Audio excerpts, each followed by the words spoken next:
So you're getting a home loan. You've picked the house, signed the contract, and now are in the process of funding that loan when someone tells you, we need an appraisal. You think, I already had a home inspection done, what more could you want? Well, the appraisal is not a home inspection. We've covered the difference between appraisals and home inspections in another video. If you haven't checked it out, add it to your watch list. But today we're going to talk about appraisals and why your lender may require one.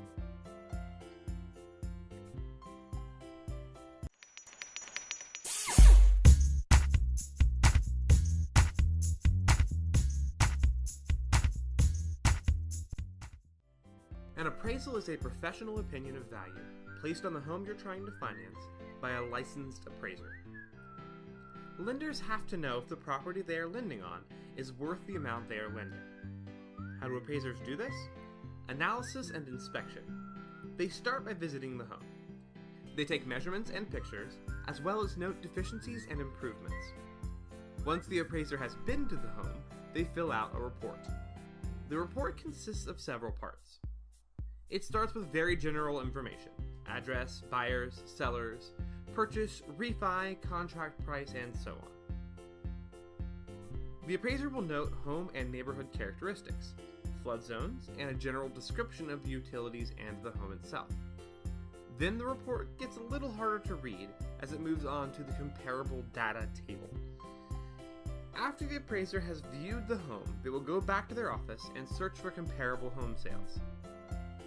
These are homes in the same area, hopefully within a mile or two, that have sold recently, usually within the last 6 to 12 months, that have similar characteristics to the home you are looking to finance, also known as the subject home.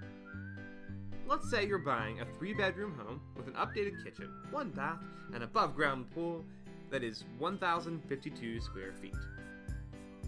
The appraiser will check multiple data sources, including the Multiple Listing Service, MLS, and county data for closed, reported sales that are similar to the subject's characteristics.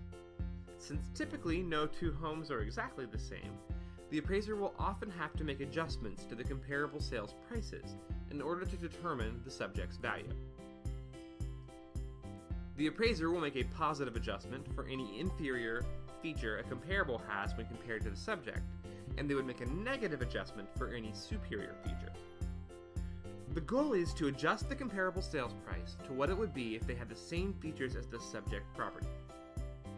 We know this can be confusing, so let's use an example.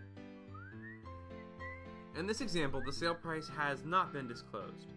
We can see the home with a 1-car attached garage has an adjustment of negative $4,000, meaning that, on average in this market, a buyer is willing to pay $4,000 more for a home with a 1-car garage compared to a home with no garage. Since our subject does not have a garage, we need to subtract that from the comparable sale price to show what the value would be without that garage. The appraiser will review each item that would contribute to a property's value and adjust the comparables as necessary. It is important to note that the appraiser will utilize multiple comparable sales in their analysis to come up with a final determination of value. After the appraiser has laid out their research and the comparables, they will give their estimated value of the home. The lender will then make a determination if the value of the property will work for the deal, or if renegotiations may be needed. Do I still have you? Look, I know that's a lot to take in at once. I mean, that table. But what that table tells you is a realistic idea of what the average person in the market would pay for the same home. This protects the buyer and the lender from overpaying for a property. Depending on the loan program you go with, the appraiser may point out some deficiencies that will have to be remedied or inspected before the loan can be funded. For example, FHA is very strict about peeling paint in homes. If there is peeling paint, it will need to be scraped and repainted. These issues will be noted in the appraisal report. Appraisers tend to place example pictures in the report as well to list out what needs to be remedied. If there are issues, your report will be made subject to. That means that the value found is subject to the repairs or inspections mentioned. If the appraiser finds issues like these, they will likely have to come back out for a re-inspection once the issues have been remedied.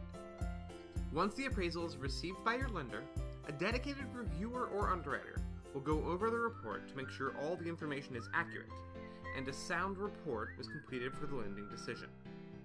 If they have any questions or suggestions of comparables that were not utilized in the report, they will consult with the appraiser for clarification.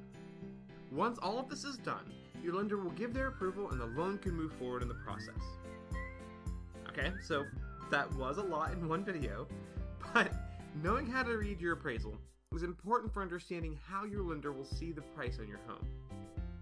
As always, if you have any questions, please leave them in the comments below or reach out to us at info@callequity.net. Thank you for watching. Please don't forget to click like and subscribe, and to share our videos with your friends that are looking to buy or refinance a home. Understanding can lead to less stress.